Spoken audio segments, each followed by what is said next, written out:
Hi, my name is Margaret Hankins, and today I'm going to be talking to you about point mutations. So, at their simplest, point mutations are mutations that result in the substitution of a single base for another, and this can be split into transitions, which are purines to purines, or pyrimidines to pyrimidines, or transversions, which are purines to pyrimidines, and vice versa.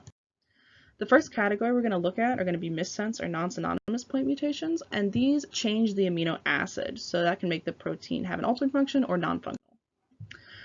So for our first example, we're going to look at this normal mRNA, which codes for the amino acids methionine, tryptophan, asparagine, alanine, and cysteine.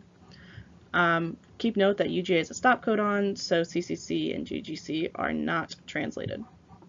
So for the transition, we're going to look at this A in this third codon and switch it out for a G, and that's going to change the asparagine for aspartic acid. So different amino acid. And then for this transversion, we're going to look at that same nucleotide, except switch it out for a U, and that's going to change the amino acid to tyrosine. Our next category are nonsense mutations, and this changes the codon so that it becomes a stop codon. So we're going to look at that same mRNA sequence, and for the transition, we're going to look at this G in the second codon and switch it out for an A. And this changes your tryptophan here to a stop codon. For the transversion, we're going to look at the C in this fifth codon here and change it out for an A, and that's going to change the cysteine to a stop codon.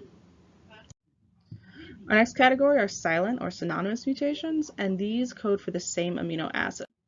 So if we look at the same mRNA sequence and we look at a transition, for example, changing this C to a U, nothing changes. It codes for the same asparagine.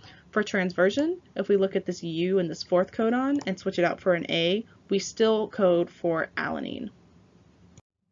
And for our last category, we have read-throughs, and this is when a stop codon is changed so that it codes for an amino acid instead. This makes the protein longer.